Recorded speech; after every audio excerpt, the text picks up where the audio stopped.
careful because I don't want to search that because he was my age.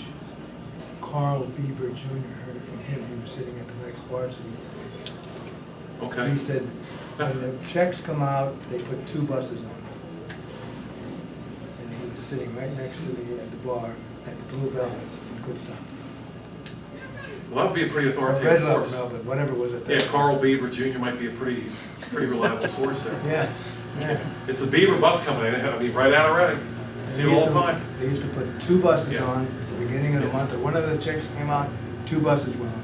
He told If me. you want to go to New York, contact Bieber, and they've got the most bus runs back and forth. So- Yes. This may be obvious to others. I just think about the 1 Peter verse that talks about judgment will begin in the house of God. And I think that most Christians believe, and I believe to a certain, like heaven is mine, I recognize that. But we don't see a here and now judgment. We don't see even an eternal judgment in rewards or whatever, however that will work. How do you answer the Christian who kind of does do the hunker down, I got mine, I'm just going to step back, I don't have to do this because I'm going to heaven? Can you hear my question? Yeah, I think so. Let me see if I can address it this way. Yeah, judgment almost becomes irrelevant. It's even if God does judge, He hasn't lately, so why should I worry? It's so far away. It just seems like this far away thing. I think what that grows out of is an entire mentality that says, yes, this world is not my home, so what I do here is not important. I think that's what's really going on behind all that. I'm going to heaven. The only thing I'm really supposed to do here is witness and get other people saved so they can get out of here just like I'm getting out of here.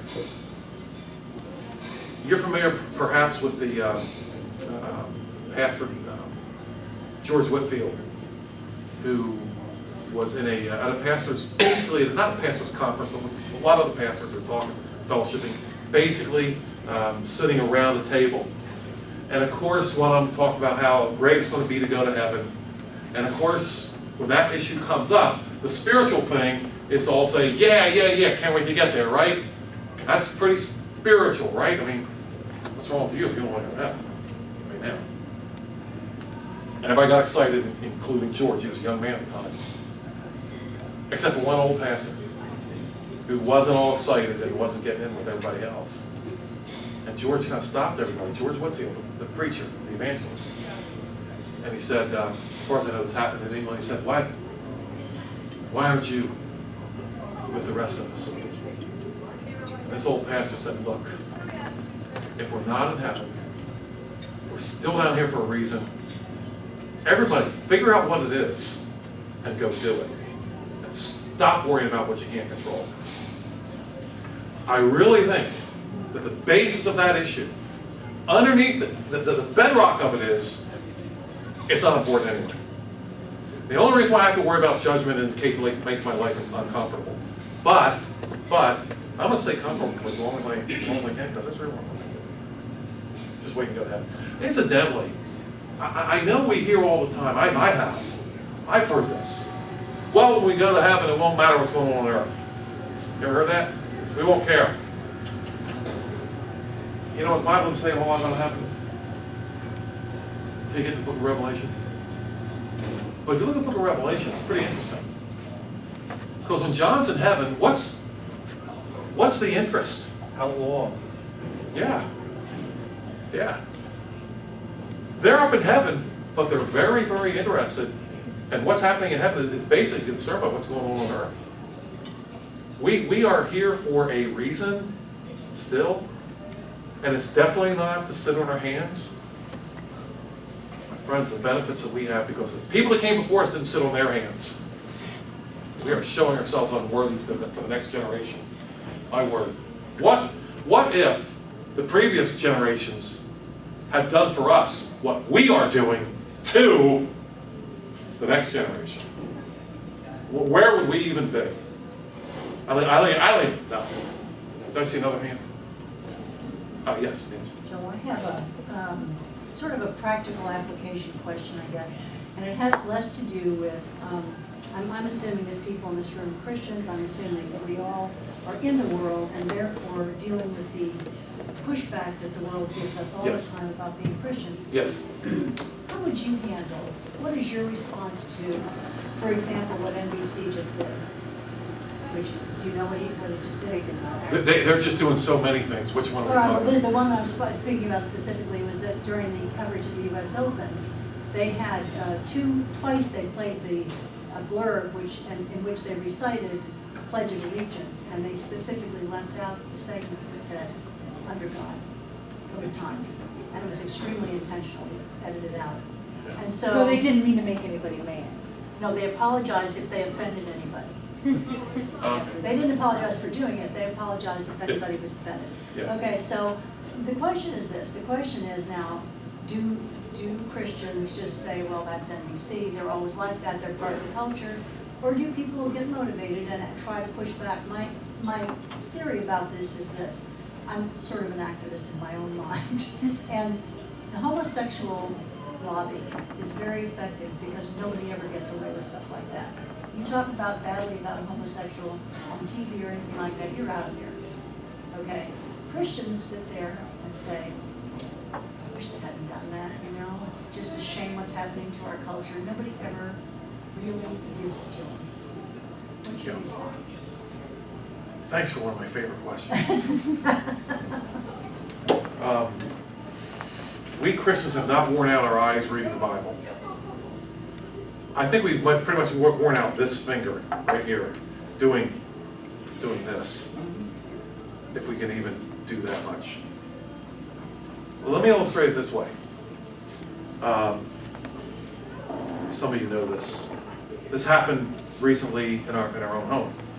One of my sons came home and was just unhappy, really unhappy. And what's up? Well, heard a sermon today, Dad. Guess what the subject was? Oh, that's really hard. I thought about it and I said, how about don't be judgmental? Now there's one that doesn't get any play in churches anymore. Sure enough, I hit it right on the head, right? I mean, is that not the definition of being a good Christian nowadays, is not being judgmental? Yeah, that actually wasn't too bad. He did mention we judge all the time. We have to judge. But Dad, he skipped right over it. I think it's verse 7. And this is a verse I guess he was sensitive to because we talk about this at home all the time. And my good wife, hi dear, talking about you. She's not looking at me. Hi. She doesn't like me saying this. It's good she's out there. But when we've talked about this passage at home, it's one you really have to understand, because it starts out, the passage, judge not lest ye be, that ye be not judged, for whatever judgment you judge, it'll come back on you. Right? So it means something. But I believe it's verse 7 has a nice little fly in the ointment, if you will. Not a fly in, I don't mean that way, but a nice little curveball for everybody. You know what it is? It says, do not cast your pearls before swine, lest they turn on you and rend you in pieces. And at home I've said, this one my wife doesn't like, but we patched it up. I said, you got to figure out who the pigs are, right? Identify the pigs! Because if you don't, you're throwing your pearls out there, they're going to come and tear you apart. Figure out who the pigs are. Takes some judging. Does it not? Shouldn't be too hard. They smell, they're fat, and aggressive. Kind of like some of the lobbyists would know that, right? To answer your question, Nancy, we have been silenced by our enemies because they're defining what a Christian is. We are no longer defining what a Christian is from the Bible anymore. Not even. We're letting our enemies define us. And they're telling us, in order to be a good Christian, you can't judge me. And we believe them. And so we shut up and we don't talk. And we will not do, and I hope to be able to do a presentation on this someday about how Jesus Christ dealt with people who attacked his Father. And how, I can say it in here, just how nasty he got. We've created this Christ who just kind of floated around, you know, in his white robe. He never really did place any footprints in the sand. He just kind of like, everybody said, there was no content to him. When he chased those people out of the temple, and they asked him by what authority he did this, he told them to get lost. He literally, I mean, he didn't say that exactly, but you know what he said? You know, we would get into a discussion like they really want to know, right? Well, you know, I came down from heaven, I was born of a virgin. He did none of that. He knew they already didn't want to hear what he had to say. He said, destroy this temple in three days, I'll raise it up. How do you like that? How do you like those apples? Think on that, geniuses. Not us. We won't engage that way. We won't expose that way. We act like everybody who comes up to us to talk is not trying to bury us into the ground. We act like they really want to know something.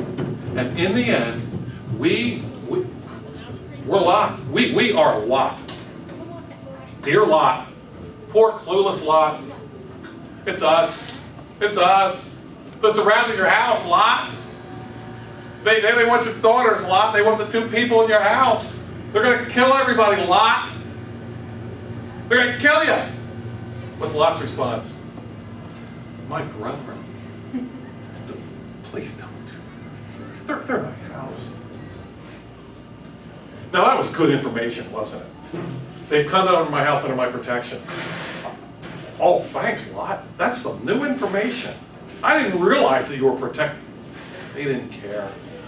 And we, in the end, Nancy, we are not willing to get our hands dirty and we're not willing to fight. We're not. And our enemies know it. Yes? I think that as long as Christians support the public school system, that they are handing their children over. I mean, we were under the great teaching of Psalm 1. Don't sit, stand, walk with mockers, scornful, and those who don't have counsel of God, etc. And yet that's what it is. Here's in this book, When a Nation Forgets God, this is a 7-point list that North Carolina teachers were supposed to instill in the children. There is no right or wrong, only conditioned responses. And this is really important. Schools these days put children under a situation of cognitive dissonance.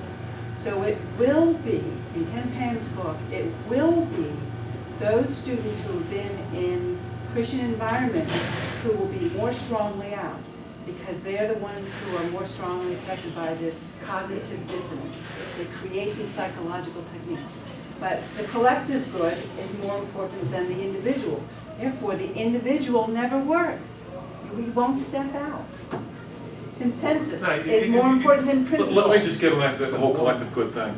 They've got us on that. Because if you challenge, if you resist, if you ask an embarrassing question, now you've harmed the collective good. Joel, that's a pat in the head, kind of, maybe you have a point, but we're all having such a happy time here. Shh. Yeah. Okay, I'll be a good Christian. I'll skip some of these. All ethics are situational. There are no moral absolutes. There are no perpetrators, only victims, etc. But as long as, when you were talking... I'm going to say something that's stupid in school. There's no perpetrators, only victims. When you were talking about the male prostitutes yes. in the temple, yeah. and they were institutionalized there, yeah. why did we not have Christian parents rising up when the public school system said that they were going to have Gay Appreciation Month or whatever they call it? Christians have hidden their light. We've been flavorless salt. We are getting thrown out and trampled on. We aren't. The country is under judgment. The first thing that happens in judgment for countries in the Bible is the wealth goes away, et cetera, et cetera, et cetera. So, but if you do that with your children, you know, what are you going to do if you're sacrificing your children and you don't want to find out what's in the school system? Right. I mean, it's institutionalized in your family. Right. You are in rebellion against God's word. Yeah, we don't love God, we don't fear Him. The battles are always over the children. Pilgrims, they came over here because they wanted to teach their own children. That's what the battle really was. It was over the next generation. That's what they were fighting about. Next month, I hope you can come. It's one of the most important, I think, studies we're ever going to do. We're going to study Pastor Paul Schneider, who got into it with Hitler back in the early 30s when everybody else loved Hitler.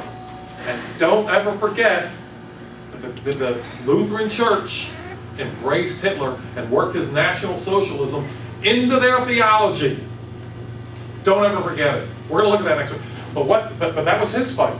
He began to fight Ernst Röhm and Alfred Rosenberg.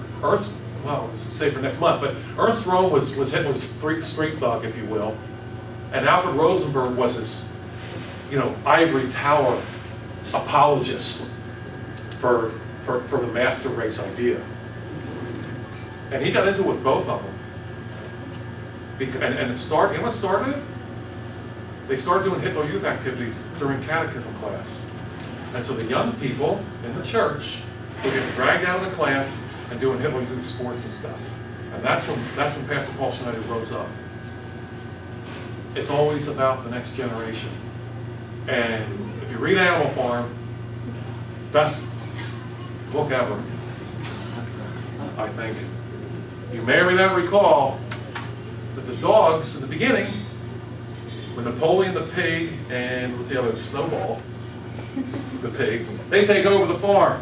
They kick out the farmer, and now they have a nice equal place, and everybody's equal, and it's a nice communistic system, and everything's wonderful. But I think Orwell's a genius here, because at the very beginning, the pups, or the parent dogs, give up their pups because Napoleon and Snowball are smarter, and they can educate them better than they can. And it was all good in the beginning. But then after a while, people started to rebel because they knew that Napoleon and Snowball were giving it to them, and it was just wrong. They had it worse under him than they had under Farmer Brown, right? And they all get upset to rebel. And you know what happens? In the back door comes a pack of snarling, nasty, full-grown dogs. The same puppies the parents had given up to the state to educate. Now those same dogs are going to keep them in line. Bam! Right on the money. He had it down to a science. By the way, this has a sign. Okay, 30 seconds. Okay, 30 seconds. As far as that's concerned, in Animal Farm, there was a raven that figured it out and knew that it was all wrong. Guess, anybody remember what the raven's name was? His name was Moses. We got to wrap it up here. Go ahead, Go. wrap it up, and then we'll All right. ask John because we're running a little. Okay, running late. Thanks for your kind attention. Yes, Randy? I just want to He's going to sneak in on me. I just want to defend the Christian. All right? It's very difficult for an individual to get up and confront somebody nose to nose.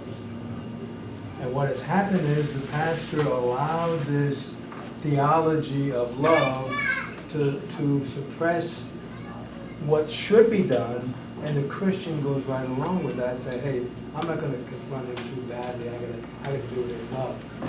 So you have a spiral effect of now the Christian is getting reinforced by the pastor, and we have nothing to confront nobody with, because why should I? I'm supposed to love everybody. But the point being is, get outside this room, it's extremely difficult to go nose to nose. Trust me, I know. I'm running for school board, and it's a real bear when you got 300 teachers in black shirts, and you're trying to say something to the school board, which doesn't want to pay any attention to anyone. Don't be too hard on your Christian brother and sister. It's very difficult to step up. Very difficult. I'll try not to be too hard on it. I think it's still too soft. 5 seconds. 5 seconds. This month, DSWP, all of us, this month, DSWP, do something worthy of persecution. DSWP month. Because until we get out there and do something, this apathy, we can be outraged, we can be frustrated, but DSWP, do something worthy of persecution this month. Well said, because if you don't, you're not being effective, no doubt. Yes? You asked the question in the beginning numerous times, what about the youth? Where's the youth? It's really culture. You compare kids today, and you compare it about the Islamic, it's culture. I mean, I work with a very diverse group of people. The culture's unbelievable. Sure it is. Indian kids, Asian kids, Islamic kids are totally, they still have a culture, where we had a culture.